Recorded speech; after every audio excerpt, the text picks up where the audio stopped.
ma vision, ça va être surtout, je dirais, l'expression d'expérience de ce que nous vivons dans une ETI française depuis longtemps, 170 ans, et maintenant internationale, dans la mesure où nous avons 18 filiales hors de France et où nous avons 15 filiales en Europe. Et donc, aujourd'hui, une ETI comme la nôtre, qui est basée, qui était leader en France sur son marché du dispositif médical d'origine textile et qui est en train d'essayer de conquérir d'autres marchés en Europe et puis des marchés aussi asiatiques et qui a fait 2 acquisitions. Nous avons fait 2 acquisitions dans les 2 ou 3 années qui viennent de s'écouler aux États-Unis, en Californie.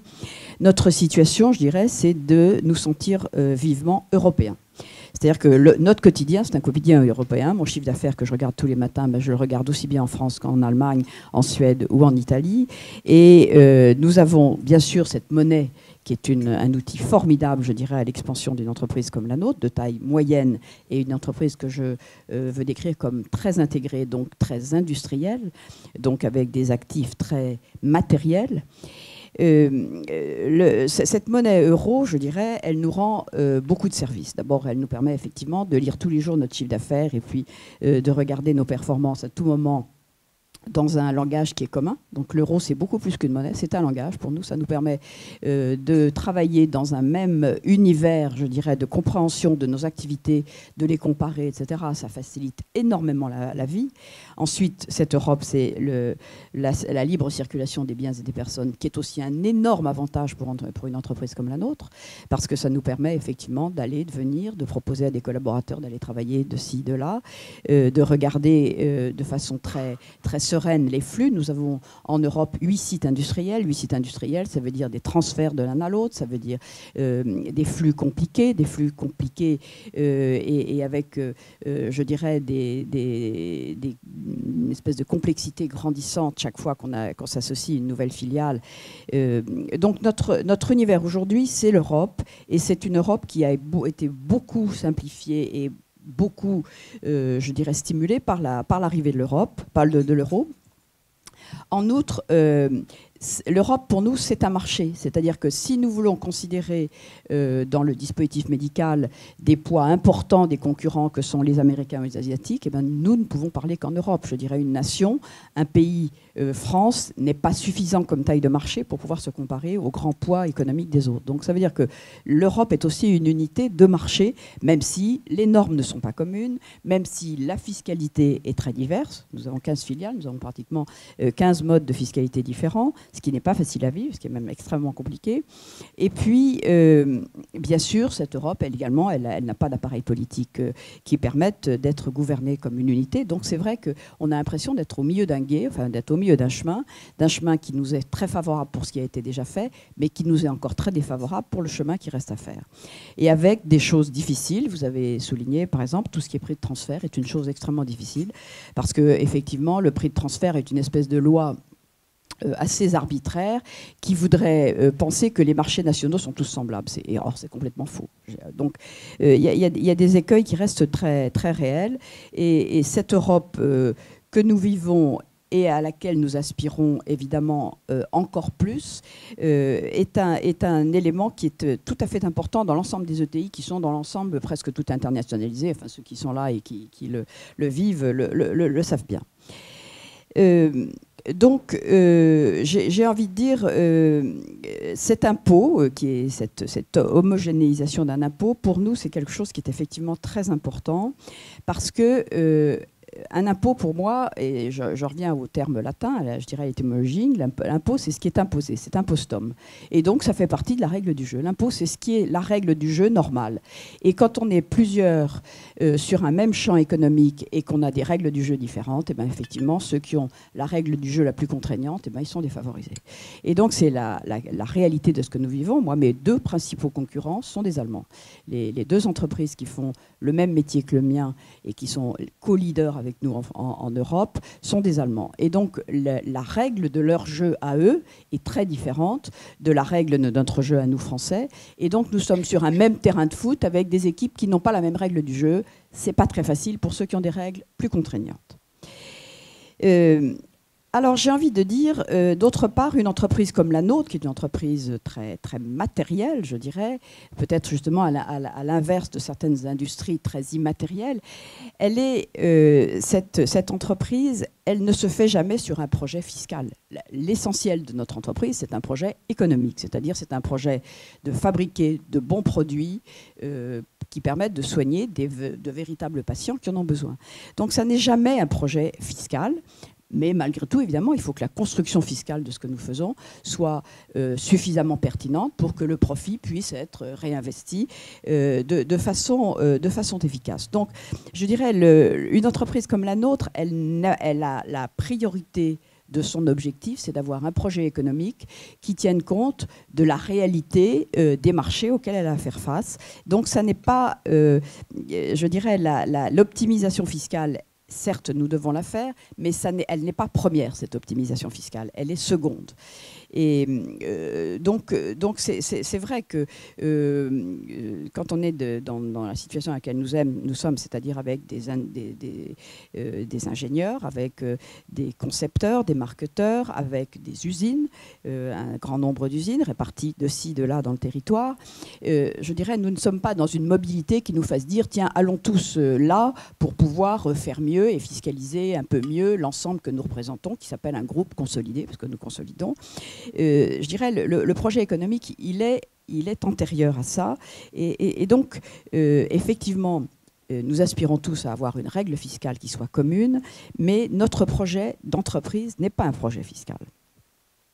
Troisièmement, quand on parle de l'impôt sur les sociétés, qui est effectivement une des composantes de la fiscalité que nous vivons, j'ai envie de dire, il ne faut pas oublier à côté de ça 3 autres pavés de la fiscalité des entreprises. Parce qu'une entreprise, elle est soumise à 4 grands pavés fiscaux, bien sûr l'IS, et effectivement avec ces grandes disparités que nous connaissons.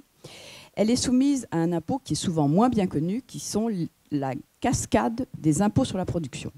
Et là, dans les impôts sur la production, nous avons de très grandes disparités d'un pays à l'autre, en particulier entre la France et l'Allemagne.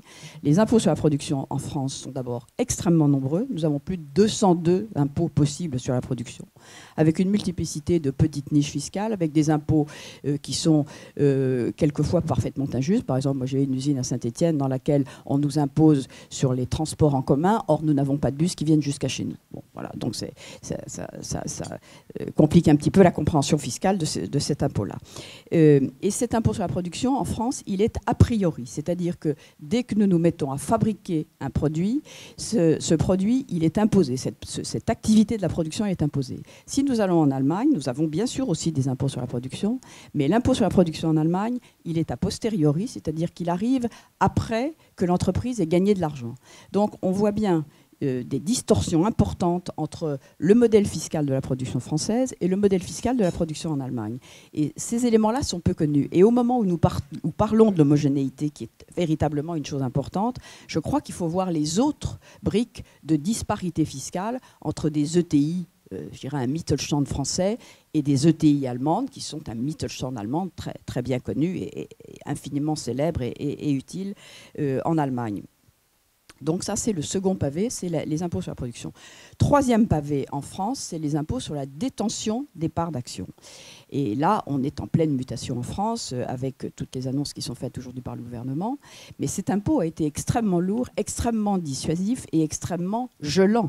Parce qu'on a bien vu que cet impôt sur la détention, qui s'appelle l'ISF, cet impôt sur la détention a conduit à des distorsions, je dirais, dans le flux économique qui ont été considérables. Ce qui veut dire, par exemple, des actionnaires d'entreprises qui étaient si fort fiscalisés que leur seul revenu de dividende était pour payer leur fiscalité. Ce qui est complètement absurde en matière d'affectio societatis et qui dilue l'affectio societatis. Donc, et là, nous vivons en Europe des situations complètement disparates, c'est-à-dire que cet impôt sur la détention des parts des sociétés n'existe pas en Allemagne. Donc on est là aussi dans des disparités, et au moment où on fait ce balayage, je dirais, d'une homogénéité fiscale, je tiens à rappeler ça. Et puis quatrième brique, c'est l'impôt sur la transmission. Et l'impôt sur la transmission qui est également extrêmement différent d'un pays à l'autre, et où nous voyons nous-mêmes, nous en France aujourd'hui, que nous avons un impôt sur la transmission des entreprises et en particulier des entreprises patrimoniales, dans lesquelles souvent l'ensemble, enfin une majorité d'acteurs actionnaires sont familiaux. Cet impôt sur la transmission est un impôt qui a pratiquement disparu dans toute l'Europe, sauf en France. Et là, on a aussi, alors avec pour l'instant moins de précision, mais on a très, très fortement aujourd'hui la perspective que la loi entreprise que Bruno Le Maire est en train de préparer comportera des éléments qui vont faciliter ceci. Mais je rappelle ces 4 briques parce que c'est notre vécu quotidien, c'est notre vécu de disparité à l'intérieur de l'Europe qui fait que même si nous sommes européens, notre vécu Europe est un vécu qui est très difficile aujourd'hui et qui explique d'ailleurs beaucoup, je dirais, de la disparition d'une part de l'industrie en France, qui explique aussi beaucoup de la désaffection du territoire français comme lieu d'investissement, et qui explique aussi la beaucoup plus petite taille de notre Mittelstand français, 4600 ETI en France contre 12 000 en Allemagne, qui explique donc cette grande différence qui est somme toute très, très nuisible, je dirais, à l'ensemble économique français, parce que aujourd'hui, nous avons moins d'ETI en France qu'en Allemagne, et les ETI françaises sont radicalement plus petites que les ETI allemandes. C'est-à-dire qu'au moment où moi, par exemple, je passe une génération dans mon entreprise et où je dois grosso modo prélever 11% de la valeur de l'entreprise pour avoir simplement le droit de la transmettre, donc simplement le droit de durer, mon concurrent allemand, dans la même situation, ne dépense pas 1 euro pour avoir le droit de durer et de se transmettre. Donc ça veut dire que sur des périodes longues comme celles que nous venons de vivre, qui sont des périodes de 25 ou 30 ans, ce n'est pas une question de quelques années qui viennent de s'écouler, c'est une question de longue période dans laquelle tous ces éléments-là n'ont pas été pris en compte. Je dirais, tout ceci explique la faiblesse du Mittelstand français en face du Mittelstand allemand. Alors tout ça est récupérable, mais effectivement, il est temps de se poser les problèmes, et c'est pour ça que je reviens vers vous, il est temps de se poser les problèmes d'une cohérence fiscale européenne qui nous mettrait tous sur des pieds, je dirais, d'égalité. Hein. Votre bon impôt, moi ça me paraît un impôt qui soit équitable dans les différentes parties d'un territoire. Parce que si on ne le faisait pas, et je termine là-dessus. Si on ne le faisait pas, je dirais, on courrait un risque industriel majeur, qui malheureusement déjà d'ailleurs a été vécu, à un moment même où d'ailleurs on voit bien le ministre de l'économie se pencher vraiment avec le lancement de la French Fab, qui est un lancement réussi, avec un retour de l'intérêt pour l'industrie, et d'une industrie qui n'est pas l'industrie d'hier, qui est l'industrie de demain, c'est-à-dire une industrie du long terme, numérisée, avec des investissements absolument indispensable que nous devons faire tous pour numériser nos entreprises, les automatiser, leur donner une chance sur justement des produits nouveaux, des services nouveaux apportés en ce qui nous concerne aux patients. Donc nous sommes à un moment où l'industrie va avoir besoin de moyens considérables et donc il faut fortement, je dirais, à un moment où on voit bien le ministère se pencher sur ces sujets-là, il faut fortement je dirais, réduire cette fiscalité ou lui donner un caractère qui permette que le véritable fléchage des résultats des entreprises soit vers cette transformation industrielle. Également, je dirais, bien sûr, sur l'innovation, encore qu'en France, on est, là aussi, je rentre dans un autre carré d'impôt, mais là, une exemption qui est très bienvenue, qui est le CIRR, qui est un formidable outil d'innovation en France. En se disant d'ailleurs que les entreprises, enfin les ETI en France, qui sont la plupart d'entre elles industrielles, ont quand même, indépendamment de toute cette disparité fiscale, ont une vraie fidélité à leur territoire. C'est-à-dire qu'il y a beaucoup d'entreprises qui ont, par loyauté et par fidélité à leur territoire, maintenu leur industrie en France et que cette industrie est beaucoup moins volatile que effectivement toutes ces entreprises très immatérielles qui, elles, peuvent changer, pour lesquelles les frontières, c'est pas grand-chose. Ça peut être un déménagement d'un siège social et ça n'est pas grand-chose. Nous ne pouvons pas, nous sommes dans l'industrie, nous sommes dans le matériel et donc la volatilité et je dirais la mobilité n'est tout de même pas énorme et en outre, nous sommes tous très impliqués dans nos territoires et donc nous avons une obligation morale de maintien dans nos territoires. Voilà. Et donc, le sujet que vous abordez aujourd'hui, pour nous, est un sujet absolument essentiel. Et c'est, je dirais, vraiment au cœur de nos préoccupations, à nous, dirigeants d'entreprise, en particulier dirigeants d'entreprises taille intermédiaire.